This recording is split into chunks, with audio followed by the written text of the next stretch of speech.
as a nation in the United States like to pride ourselves on being a religious nation. Churches dot the landscape, various pictures, whether the old Norman Rockwell type Americana pictures, the various churches dot the landscape. In fact, it's always been interesting to me, particularly in the areas of the South, which have been most of the areas that I've been in, and out in visiting people in rural areas.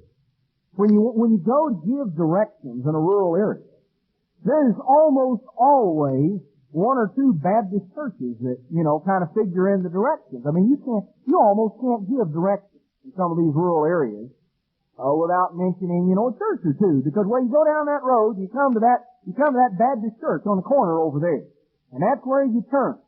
And that's probably the only landmark. And you go out through the woods, and you go out through some place, you go down through some road that you think nobody's ever been before, and you get down there and there's a little church. And that's the landmark. And there's some little dirt road that goes out through the woods, and there's where you go down. And, it's just, it's a part of the landscape. The traditional pictures, and you've seen them, of the little valley and the white clapboard church with a little steeple pointing up, and what could be more religious? Now, in certain areas of the country, there are various types of religious artifacts and religious symbols and signs that you see up. It varies in different areas, with the type of religion. Some religions go in quite a bit more. For that, I remember an area in Missouri. There were a lot of people in the area part of Missouri where we were, right, and of course over near the Mississippi River, there were a lot of German Catholics. A lot of German people, and they were basically Lutheran or Catholic, but there were a lot of German Catholics right in there on that stretch. In fact, there was an area on the highway between Cape Girardeau, Missouri and St. Louis, Missouri, back before they got the interstate completed through there. That was a horrible road. It was a road that there were tremendous number of wrecks on because the road kept winding around. It was one of these little narrow two-lane roads and kept winding around and over a hill and around a curve.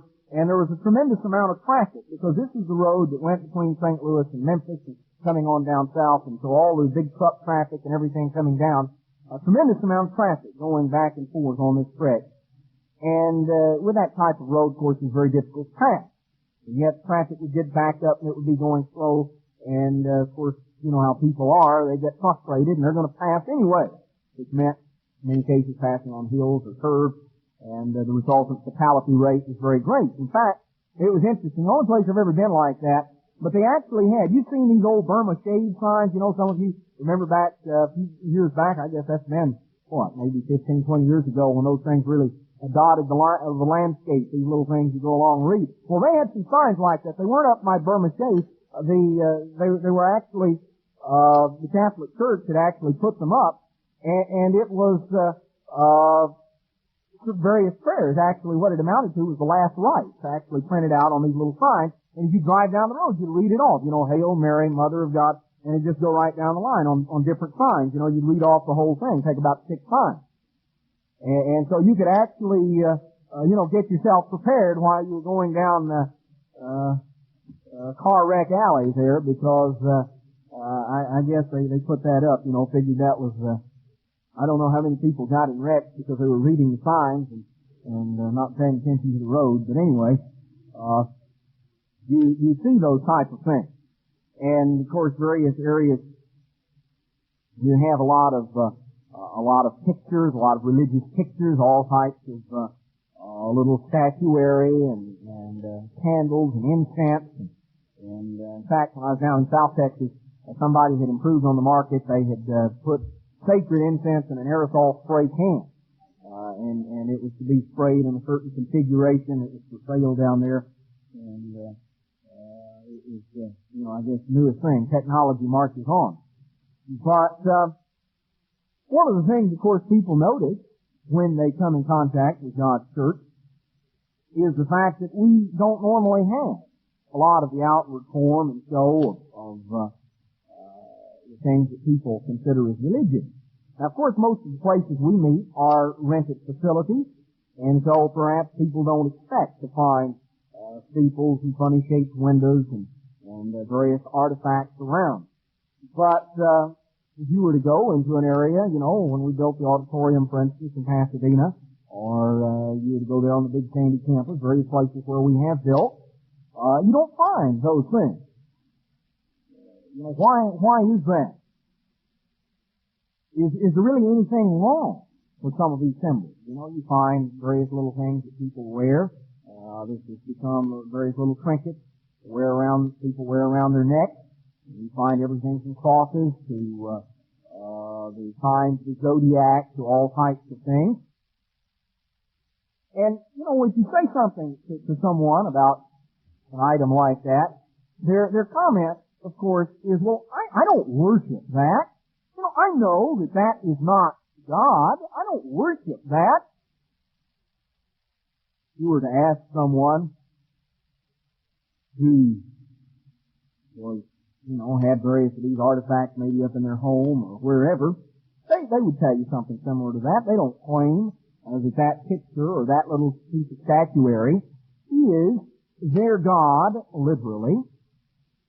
Is there anything wrong with it? Is it just a matter of your attitude? Well, I know that there's nothing.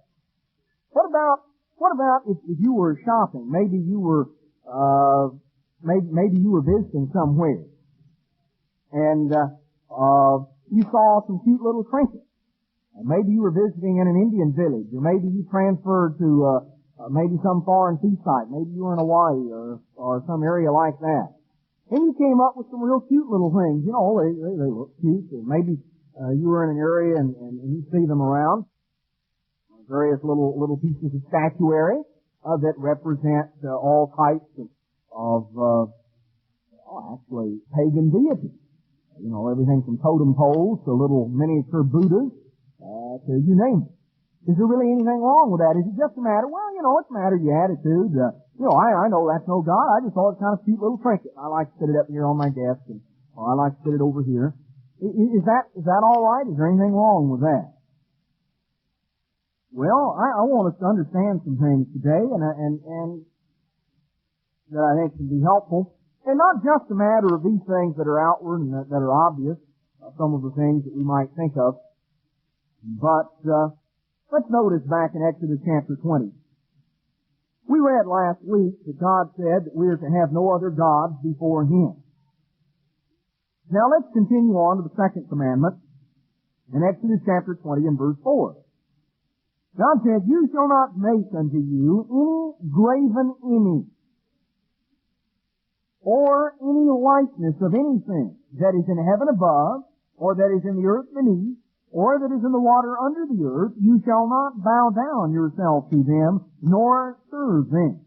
For I, the eternal your God, am a jealous God, visiting the iniquity of the fathers upon the children unto the third and fourth generation of them that hate me, and showing mercy unto the thousands of them that love me, and keep my commandments." God says here we are not to make any graven image of anything, any likeness of anything that's in heaven above, earth beneath, or the water below, that we should bow down and worship, that we should bow down to it or serve it.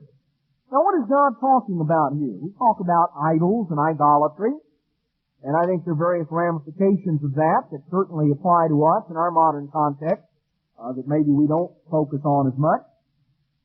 But I want us to focus on this commandment today and understand a little more clearly what God actually is telling us, what God requires of us, understanding that perhaps there are some areas that we haven't really thought about, that we might be violating that commandment. God says that it is a very major issue to Him. Now, it's kind of interesting if you come from a Catholic or a Lutheran background. And I don't know, perhaps there are others as well, but I think it's primarily the Catholics and the Lutherans. If you learned the Ten Commandments, as a child in the Catholic Church or the Lutheran Church, in the short form, you didn't learn about this particular commandment. Because, in the way that it is numbered and the way that the commandments are memorized in a short form, this commandment is left out. You learn it, you shall not make any gods, have no other gods before me. You learn that the second commandment is don't take God's name in vain. The third commandment is remember the Sabbath day. The fourth commandment is honor your parents. Fifth commandment is don't kill, and then that the sixth commandment is don't commit adultery. Seventh commandment, don't steal. Eighth commandment, don't lie. And then when you get to the ninth commandment, you find that's the ninth commandment, according to the Catholic and Lutheran rendering, is don't covet your neighbor's house. And the 10th commandment is don't covet your neighbor's wife until they come out with kin. Perhaps you didn't realize that, though I would say if any of you, those of you who come from that type of a background, if you memorize those commandments as a child, that's the way you learn them. That's the way you'll see them printed out in their printed form when they go to short form. And of course, when you do that, there's one commandment that gets left out. Well, it just kind of gets brushed over, and they say, well, we're not really leaving it out. That's just part of the first commandment. And, we just say it in short form. We don't want to get bogged down with all this. But this is actually part, obviously, when you go through here, this is obviously the way that it is, the way the Jews have always understood it, the way that they've always recognized it, and certainly part of what God said. Don't make images that you are to bow down and worship. Now, what does that mean? Well, let's begin to go through some scriptures and understand how God actually amplifies this commandment and understand some of the ways that this commandment is violated. In Exodus chapter 20, verse 23, God says very plainly, you shall not make with me gods of silver, neither shall you make unto you gods of gold. Now what do you mean, you shall not make with me gods of silver? Let's turn on over to Ezekiel chapter 20, and let's notice another parallel. Ezekiel chapter 20, verse 39. As for you, O house of Israel, thus says the Lord Eternal, go ye, serve you every one his idols, and hereafter also, if you will not hearken unto me, but pollute you my holy name no more, with your gifts and with your idols. Now how were they polluting God's holy name with their gifts and with their idols? Sometimes some people think of idolatry. If you were to set up an Indian totem pole and say bow down and worship it, or you were to set up a golden Buddha and say bow down and worship it, well, people would say, well, yeah, that's idolatry. But if you were to have a little piece of statuary that represented Mary, or that represented Christ, or that represented, some saint or other, they say, well, that's not idolatry. That's not an idol. Well, we're worshiping God. This is just an aid in worshiping God. God said, you shall not make with me gods of silver. You don't make little artifacts of silver and call them by God's name. That's what he's saying here in Exodus 20, verse 23. Over in Ezekiel 20:39, the one that we read, God said, look, if you want to serve idols, you serve idols, but don't pollute my name with your gifts and with your idols anymore. Now, how did they pollute God's name? Well, they took God's name and they said, we are serving God. And this little image over here reminds us of God. We're bringing this gift, which they then presented before this image, and they said, we're bringing this gift to God. God said they were polluting His name. God says that is not the way that He is to be worshipped. We don't make images to be called by God's name. Even, you don't have to call it Buddha. You don't have to call it, whomever, the name of some pagan deity, Baal or Moloch or Dagon or whatever. You don't have to call it by some pagan name in order for it to be an idol. God says, don't make something to call by my name. Because you're polluting my name. You're polluting my name when you offer gifts in this fashion or when you worship in this fashion. Let's notice on over in the book of Leviticus, chapter 19 and verse 4. God says here, turn you not unto idols, nor make to yourselves molten gods, I am the eternal your God. Don't make little images. Don't make idols to, quote, remind you of God. That's not the way God is to be served. Now let's notice on over a little bit further in Leviticus chapter 26, verse 1.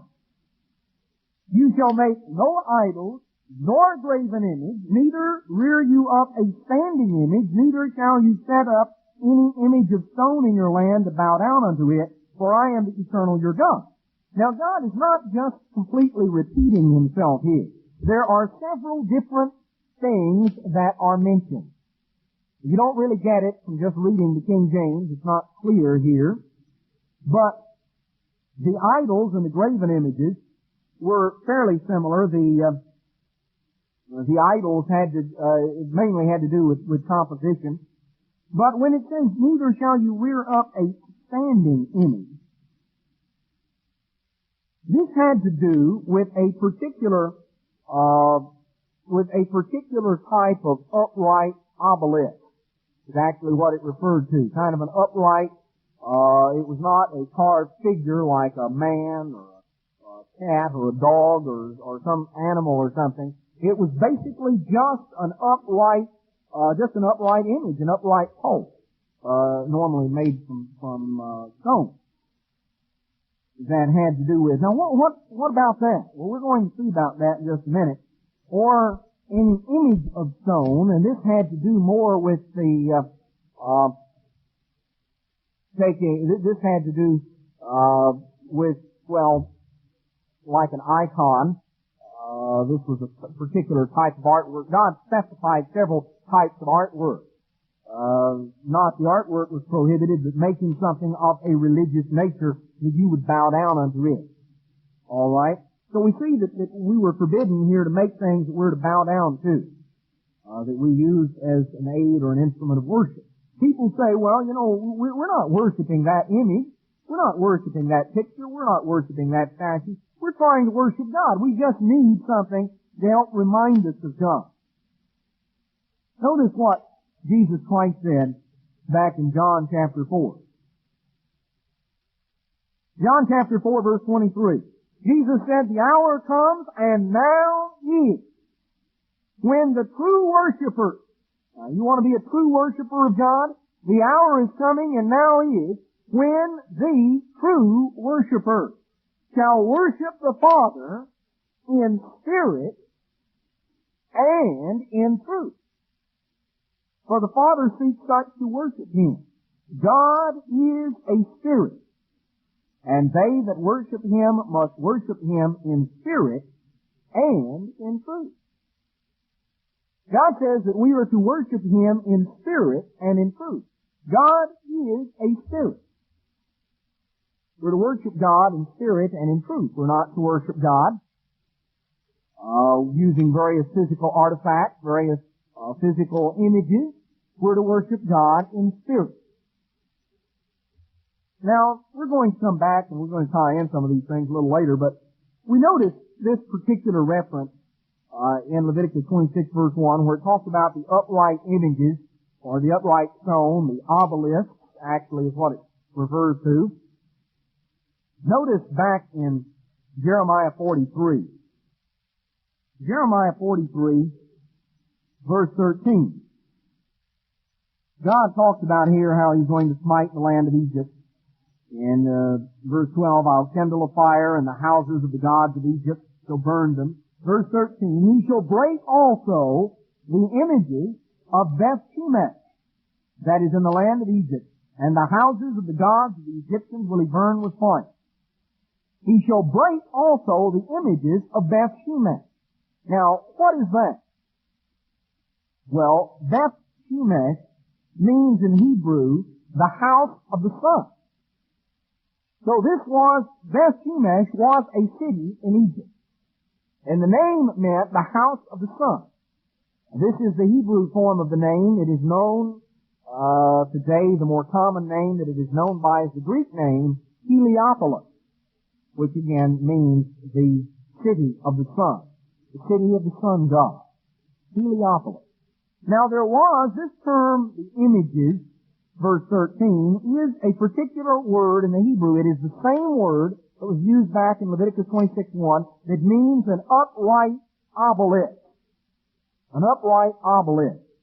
And it basically was the symbolism. It was a fertility symbol. It was a phallic symbol. That's what it was designed for. That's what it represented. And that was the symbol of the sun god, the life giver.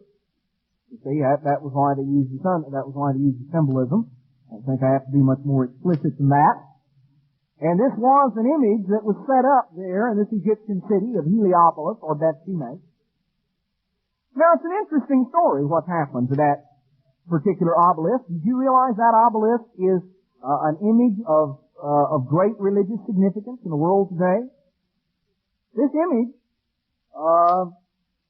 this particular obelisk is still around. Now, it's not in Egypt anymore.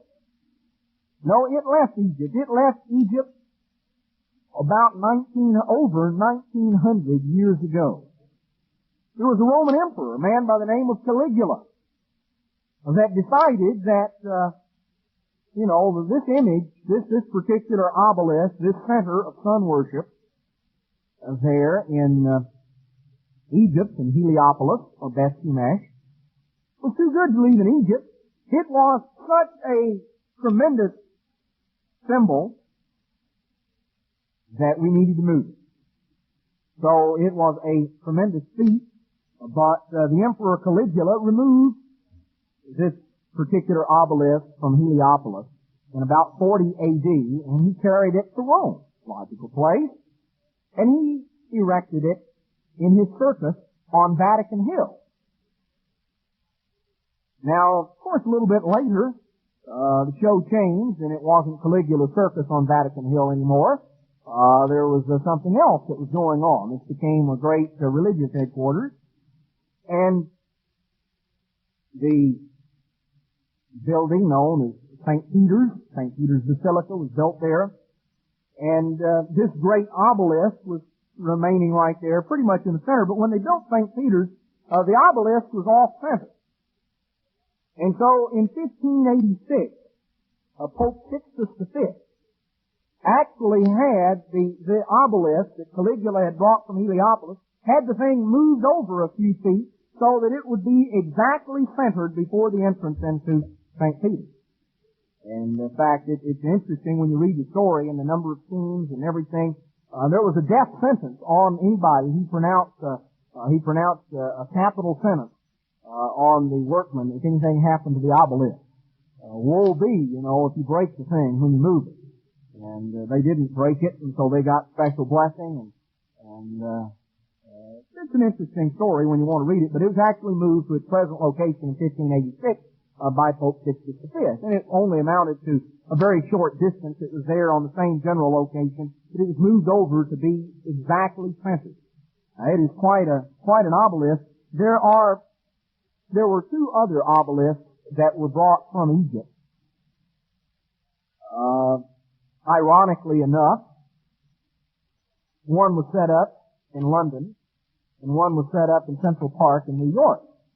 And so our people, Israel, has managed to import obelisks from Egypt that were moved at a later date and brought over here. And so we've got one too. We can really be proud of that.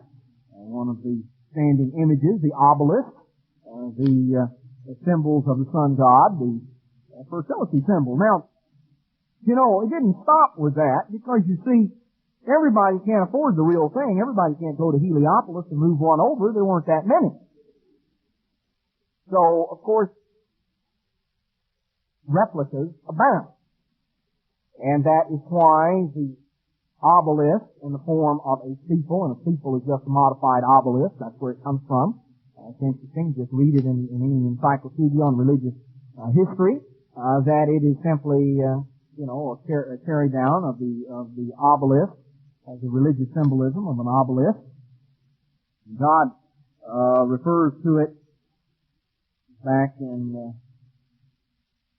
the book of Ezekiel to the type of things that the Israelites were doing that other erecting these various obelisks and all the things that went with it. Ezekiel chapter 8, verse 17. Then he said unto me, Have you seen this, O son of man? Is it a light thing to the house of Judah that they commit the abominations which they commit here? For they have filled the land with violence, and have returned to provoke me to anger, for they have put the branch to their nose. Now that's the way it reads in the King James, but this term, this is actually in the original it reads, they have put the branch or the Asherah to my nose. Now, there are what are known in the Old Testament as the 18 emendations of the Sulferin. Now, the Sulferin were the scribes that copied out the Old Testament. They made 18 changes, and they actually kept record of the places where they changed. And these changes basically had to do with something that they felt kind of cast a bad reflection on God, or were disrespectful toward God, and so they changed the word and made a notation in the margin of what the original was. They changed it as to the way it was read in the synagogue, and yet they made a notation because they were bound, as God explains in Romans 3, they were bound by God's faithfulness to preserve every letter. So they did, even the changes they made. There's actually a list that they made 18 changes. They changed 18 different words, this is, you can check it up. The Companion Bible, Bullinger's Companion Bible, brings it out. In fact, lists all 18 of them if you want to go back and check it out. But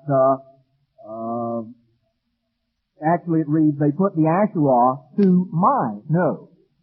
And when you go through and you check it out, actually what it is referring to is here, this obelisk, this steeple, this is what they were actually putting up, pointing up toward God. God said, they're taking that filthy thing and they're sticking it in my face. They're pointing it up toward me. That's actually what he refers to, and refers to it as one of the abominations of Israel. Now, God evidently isn't too pleased with the landscape that dots our land. God is not impressed by what great religious people we are. Let's notice a little more information that God brings out in this regard. Deuteronomy chapter 4, verse 15.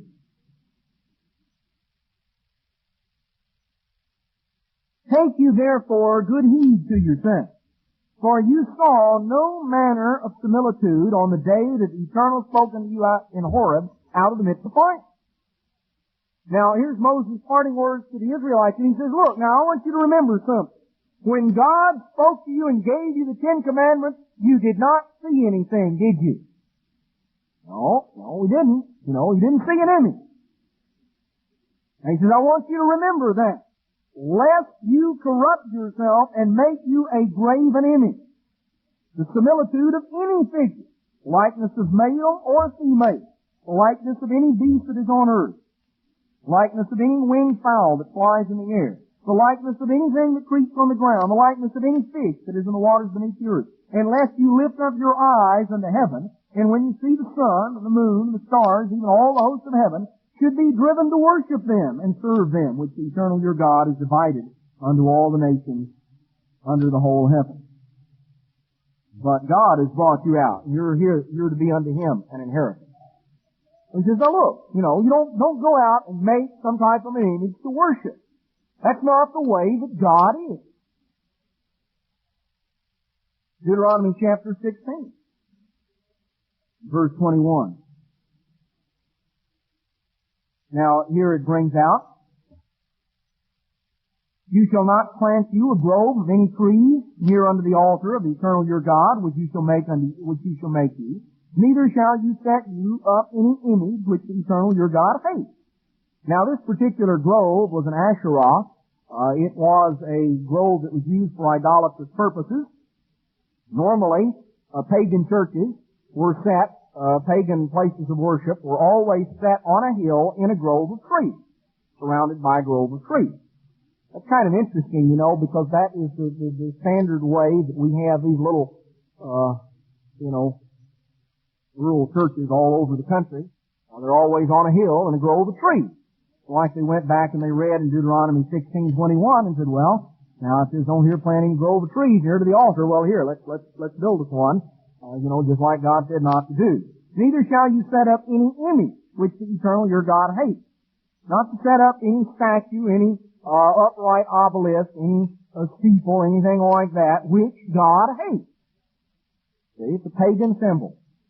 Symbol of the fertility rite, the sex worship, and this, of course, is what usually went on in the groves. The type of symbolism that was denoted. Notice on over in Micah. Micah chapter 5. Pick it up in verse 10. It shall come to pass in that day, says the Eternal, that I will cut off your horses out of the midst of you, and will destroy your chariots, our armaments in which we trust. And I will cut off the cities of your land, and throw down all your strongholds. And I will cut off witchcraft out of your land. There shall be no more soothsayers. God says He's going to get rid of astrology, and He's going to get rid of fortune tellers. Well, those things are an abomination in God's sight. Your graven images also will I cut off, and your standing images, your obelisks, your steeples, will I cut off out of the midst of you, and you shall no more worship the work of your hands. I will pluck up your groves out of the midst of you, so will I destroy your cities. And I will execute vengeance and anger and fury upon the heathen, such as they have not heard. So God is not pleased with the religion that this nation likes to pride itself on. Notice back in 1 Kings chapter 14, a couple of examples back here of how far the Israelites got off. A couple of examples here. 1 Kings 14 verse 15. Pick it up in verse 14. Moreover, the Eternal shall raise him up a king over Israel, who shall cut off the house of Jeroboam that day. But what? Even then. For the Eternal shall smite Israel as a reed is shaken in the water, and He shall root up Israel out of this good land which He gave to their fathers, and shall scatter them beyond the river, beyond the Euphrates, because they have made their groves provoking the Eternal to anger. He shall give Israel up because of the sins of Jeroboam, who did sin, who made Israel to sin. Coming on down a little bit further, verse 23. For they also built them high places, and images and groves on every high hill and under every green tree. There were also sodomites in the land. So God links idolatry and all of the the homosexuality. God says He's going to root up Israel. He rooted up Israel out of the land of old because of the type of things that they had. They built them high places. They had all their little places of idolatrous worship. And they had their images, their obelisks, their groves on every high hill, under every green tree. That's where they went and planted. And they had these places of idolatrous worship. God is not pleased with that. God does not say that we are to devise in our own minds the way that we would like to worship Him, and then go do it, and He'll be satisfied. God doesn't say you can do anything you want to, as long as, basically you've got a good attitude about it, your attitude's right, and you're just trying to serve God. God doesn't care what you do. Oh yes, God does care what you do. Sure, attitude's important, that's right. God says we're to worship Him in sincerity and truth. There are a lot of people that have a good attitude. They're sincere. If you're sincere, you basically have a good attitude, right?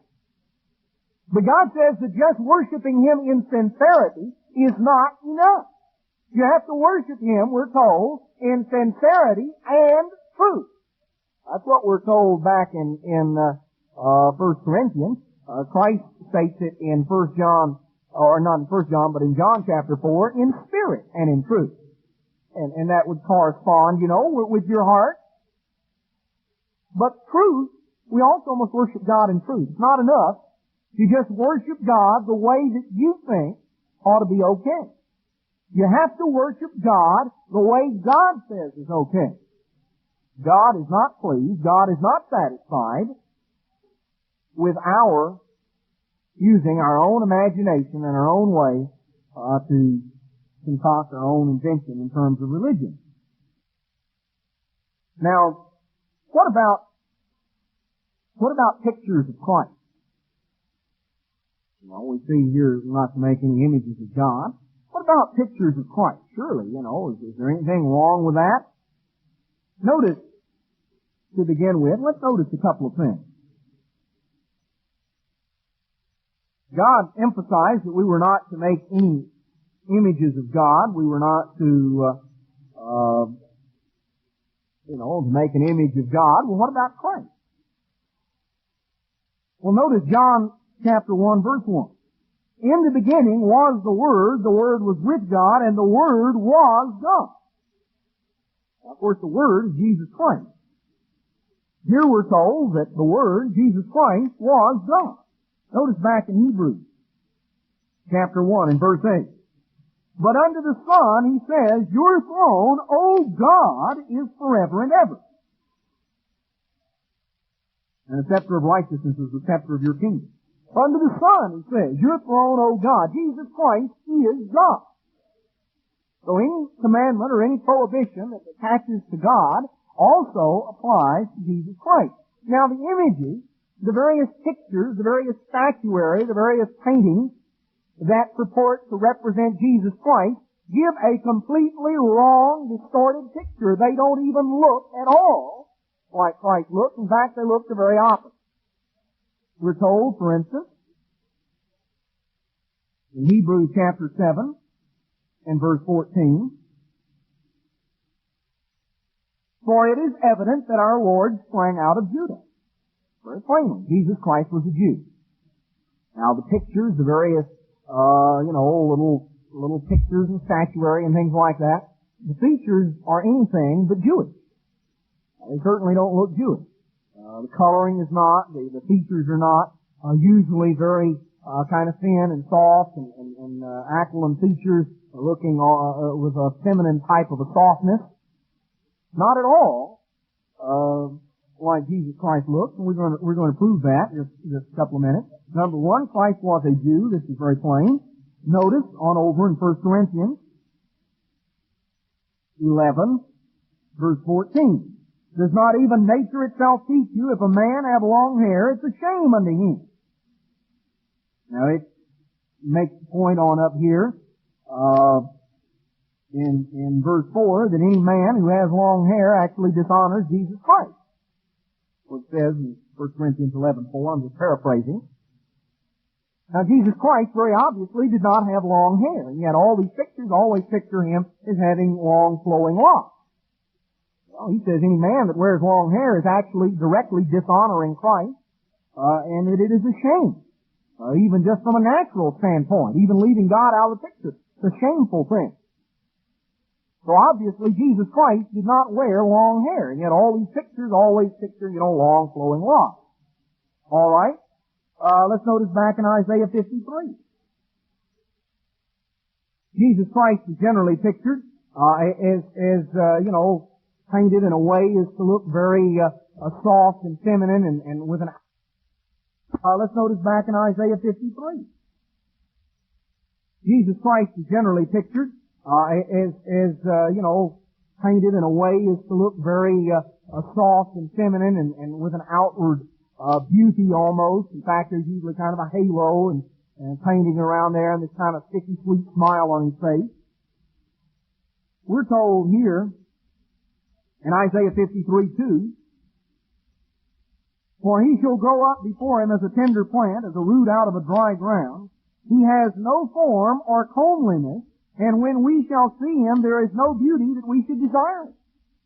Jesus Christ did not outwardly appear as, a very attractive individual. Because he has no form or comeliness. No beauty that when you see him, you should desire him. In other words, he didn't appear, with some soft, feminine, beautiful type of appearance.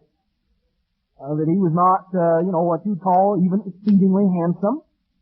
There was no particular physical characteristic, nothing about his face that made him seem so desirable.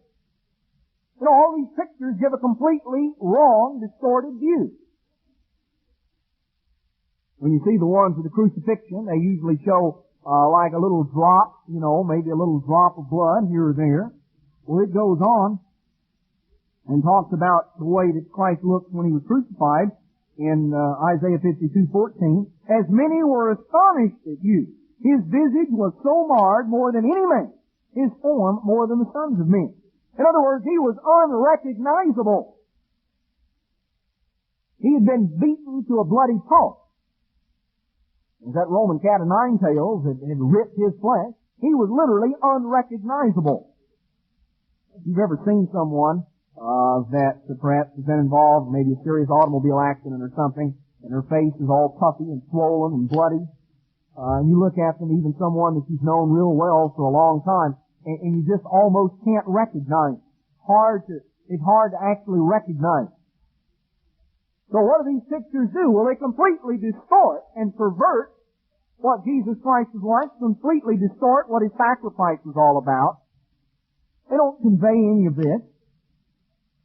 Jesus Christ is generally pictured in these pictures as he's pictured either as a helpless little baby in his mother's arms or a dead man hanging on a cross. Now, what is Jesus Christ like? How does Jesus Christ appear? Well, the only picture that we're given, the only description in the Bible that you're really given of the way Jesus Christ looks right now is given back in Revelation chapter 1. Verse 13, in the midst of the seven candlesticks, one like unto the Son of Man, clothed with a garment down to the floor, or down to the foot, girt about the paps with a golden girdle. His head and his hairs were white, like wool, as white as snow. His eyes were as a flame of fire. His feet were like unto fine brass, as they burned in the furnace. His voice was the sound of many waters. He had in his right hand 7 stars, and out of his mouth went a sharp two-edged sword, and his countenance was as the sun shines in his strength. And when I saw him, I fell at his feet as dead. Literally collapsed. Fainted. Certainly nothing like the pictures that are painted that simply serve to obscure the truth. And that's why God hates this type of thing. Because it gets people's mind off of the truth. It completely fills their mind with all types of wrong concepts. Now, how do you treat? What do you do with things like this? And sometimes people have little artifacts, maybe, like I say, maybe a little Buddha they picked up, or a little Indian totem pole, or this or that, various things of pagan significance. What could you do with that? Maybe put it up on your mantle and look at it. Oh, I don't worship it. I just think it's cute. Well, does God think it's cute? Let's notice back in Exodus chapter 23, what did God instruct the Israelites to do? Exodus 23:24. You shall not bow down to their gods, nor serve them, nor do after their works, but you shall utterly destroy them and quite break down their images. Now God said, when you come into the land, you don't take the little images that the pagans had and kind of sprinkle something on them and say, we're going to call this by God's name now. We won't call this Molech or Dagon or whoever. We're going to call this by God's name. Isn't this cute? Like the statue of Jupiter Olympus, which was renamed St. Peter and was set up there in the Vatican. And that's literally true. The scepter was actually cut out of his hand, replaced by keys. That was the only change made. And in fact, it's a matter of historical record. That it was the ancient Roman statue, Jupiter Olympus. It was originally made to represent Nimrod. That's why the whole statue is black. Peter was not a black man; he was a Jew. And there were others. There were many in the church, and certainly people of all various races and things that were in the church. But that was who the statue was originally made to represent. Jupiter Olympus, made to represent Nimrod. That's why it looks like it does. If you've ever seen a picture of it, it certainly doesn't resemble St. Peter. And, Peter, again, even the terminology saint. People don't understand what that is. Well, if you have God's Spirit, you're set apart, you are sanctified. That is what makes, if you're one of God's people, you are a saint. Paul wrote to the church, he wrote to the saints that were in Colossae, or the saints that were in Ephesus. It's not a title to be attached to, certain individuals. Okay, let's notice on over in Exodus 34:13. You shall destroy their altars, break their images, and cut down their groves. That's what God said we were to do. We were to destroy their altars, break their images, cut down their groves. Numbers 33.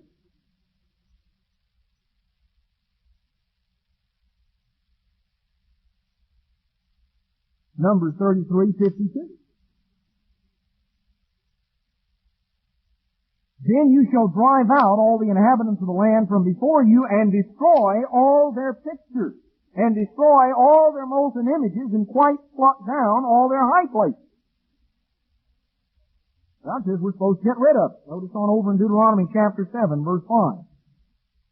Thus shall you deal with them. You shall destroy their altars, break down their images, cut down their groves, and burn their graven images with fire.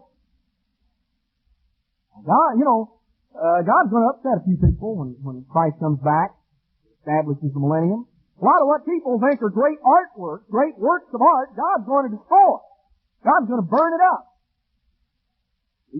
Some people are probably going to be a little bit horrified. They're going to think, oh, that's terrible. That's a great work of art. Well, God says it's an abomination to Him. God's not impressed by some of these big, fat, leering Buddhas. God's not impressed by all these little various amulets, various symbols of astrology and things like that. Well, it's a bunch of demonism and witchcraft. And God hates that kind of thing. He says it's to be destroyed, it's to be burned, it's to be absolutely broken up. You're not even to take it out and give it to your neighbor. It was to be destroyed, absolutely obliterated. God hates that kind of thing. It's a matter that God's very plain on it. It's what Israel was to do. Of course, Israel hasn't done that. People think, oh, that's nice, sell it for tourist trinkets. There are various, things you can go through. It's very obvious the kind of thing the Apostle Paul taught on the subject. Because, when you read the story back in Acts chapter 19, pick up the story back here. Acts chapter 19 verse 23, in the same time there arose no small stir about that way. What Paul thought was not a one-day-a-week religion, it was a way of life. And there arose no small stir about that way. For a certain man named Demetrius, a silversmith, which made silver shrines for Diana, brought no small gain unto the craftsmen. Now here was a great, here was a real economic boom. Here was something really going on here. And here was a man that was a silversmith. And they made little idols. They made little trinkets, various little artwork, pieces of artwork out of silver. And they got rich off of it. Whom he called together with the workmen of like occupation and said, Sirs, we know that by this craft we have our wealth. Look, we got a good deal going. We're getting rich off this. We've made a lot of money. Moreover, you see and hear that not alone at Ephesus, but almost throughout all Asia, this Paul has persuaded and turned away much people, saying that they be no gods, which are made with hands, so that not only this our craft is in danger to be set at naught, but also the temple of the great goddess Diana should be despised, her magnificence should be destroyed, whom all Asia and the world worship. Now Paul was about to put these guys out of business. Paul went around preaching the way a lot of people preach today. He would have said, well, look, now, you people shouldn't call this, you shouldn't set this thing up and say you're worshiping Diana anymore. Why don't we call it a statue to the Virgin Mary? Why, he'd have cranked up he'd have got these guys some more business. He'd have drummed up a little extra business for them. They'd have been glad to see Paul come to town. He taught the way a lot of people may. He said, well, look, you can manufacture silver crosses. And you can, make various little artifacts, various little religious symbols. All taught what a lot of people teach today. These silver merchants, these silversmiths in Ephesus wouldn't have been so upset at it. They actually got a riot started because Paul was about to put them out of business by what he taught. Now, these things, even the very symbol of the cross itself.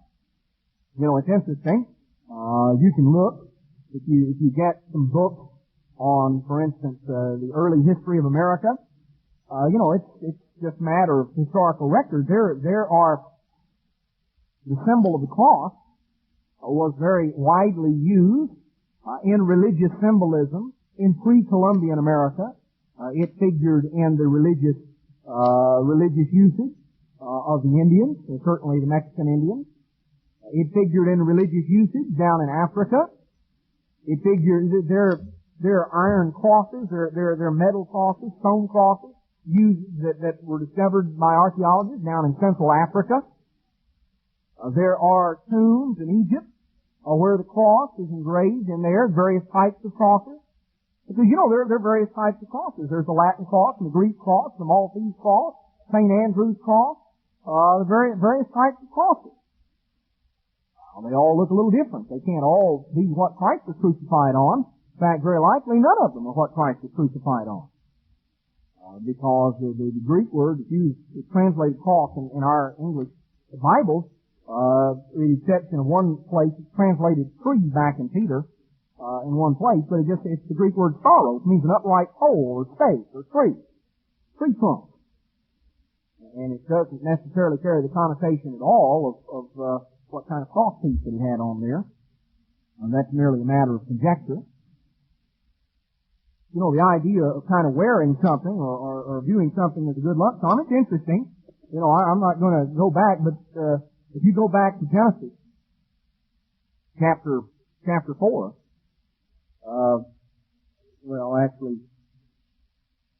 in Genesis chapter 4, where Cain killed Abel, and God exiled Cain into the land of Nod,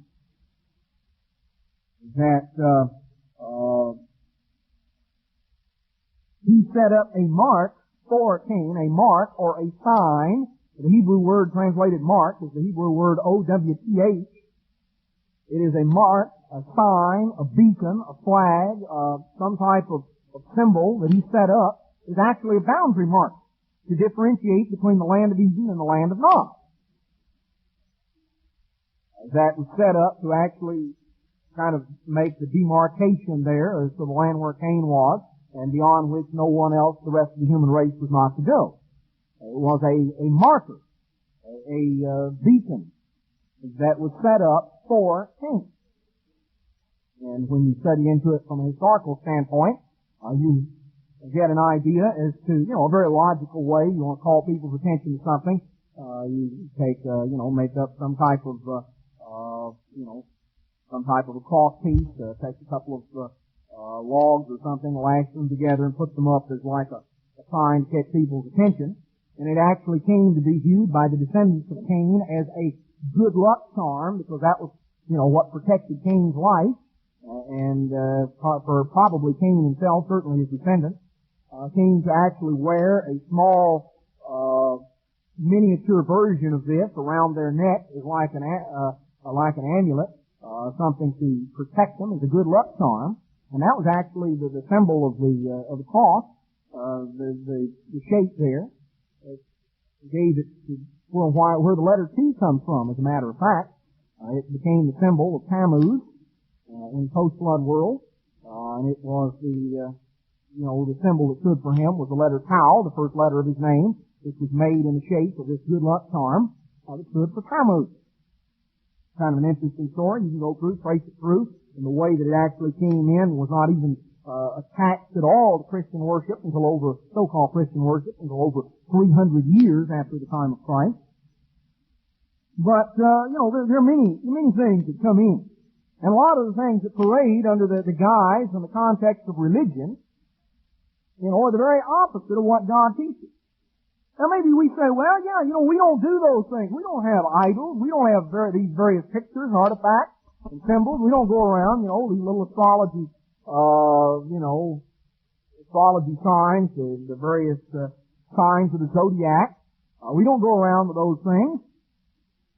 We don't have idols around. We don't bow down and worship these things.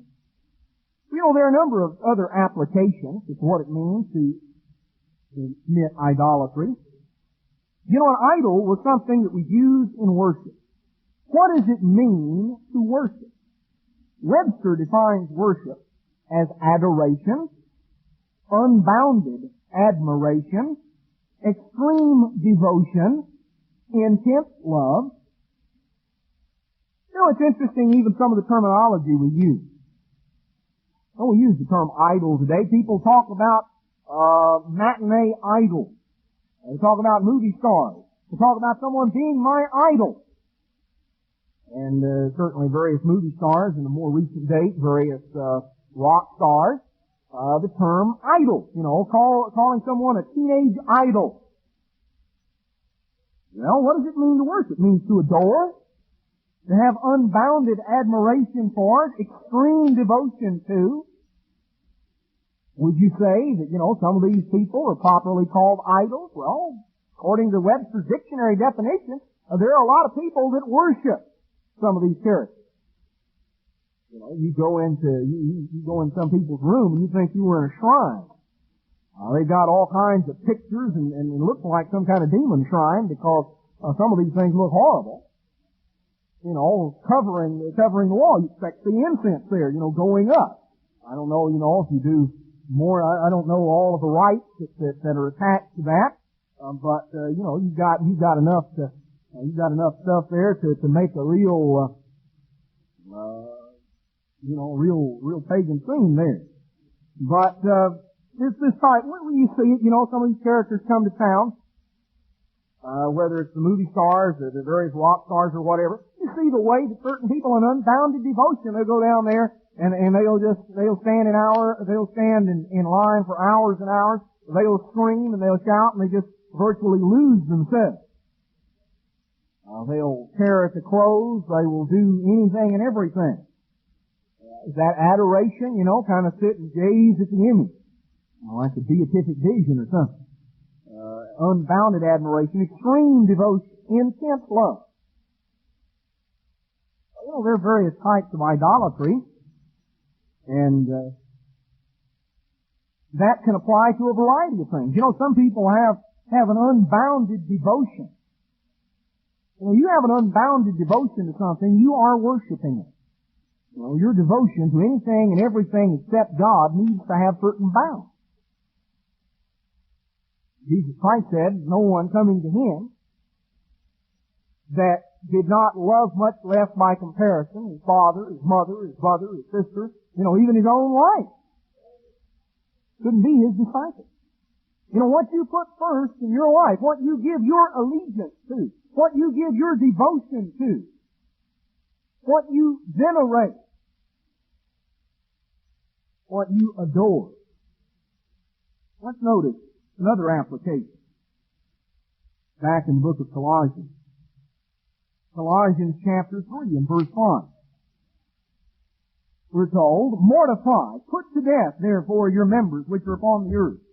Fornication, uncleanness, inordinate affection, evil concupiscence or evil desire, lust, and covetousness, which is idolatry. Here the Apostle Paul equates covetousness with idolatry. Now, why would covetousness be idolatry? Well, you know, when you covet something, when you are covetous of something, there is an adoration, there is an extreme devotion, there is a great desire, there is an allegiance that is there. You know, great desire for. Notice what God says He's going to do about some of that. There's going to be some hard lessons we're going to have to learn as a nation. We certainly need to go through and examine our own values and examine our own attitudes. In Isaiah chapter 2, verse 1. O house of Jacob, come you and let us walk in the light of the eternal. Therefore you have forsaken your people, the house of Jacob, because they be replenished from the east, or full of divinations from the east, and are soothsayers or astrologers, like the Philistines. They please themselves and the children of strangers. Their land also is full of silver and gold, full of material wealth. Neither is there any end of their treasures. Their land also is full of horses, neither is there any end of chariots. We certainly recognize that here, Houston, with the freeway. Their land also is full of idols. Now God says our land, the land of modern day Israel, is full of idols. They worship the work of their own hands, that which their own fingers have made. Now, what do we primarily worship in this land? We worship materialism.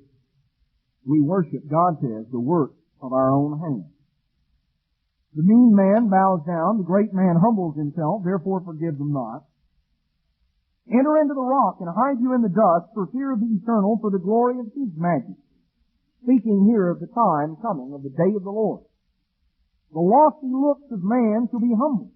The haughtiness of men shall be bowed down. The eternal alone shall be exalted in that day. For the day of the eternal of hosts shall be upon every one that is proud and lofty, upon every one that is lifted up, and he shall be brought low.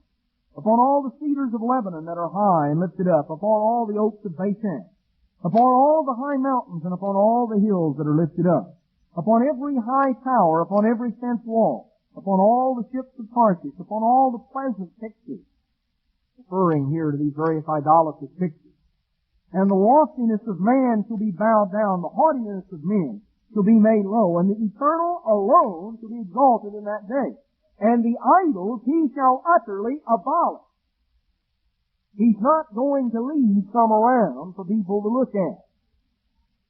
A lot of the great works of art are going to be destroyed. They're not going to survive. The idols he shall utterly abolish. And they shall go into the holes of the rocks and into the caves of the earth for fear of the eternal and for the glory of his majesty when he arises to shake terribly the earth. People are going to go hide in the caves. They're going to be scared to death. It's made plain back in Revelation 9:6. In that day a man shall cast his idols of silver and his idols of gold, which they've made each one for himself to worship, to the moles and to the bats.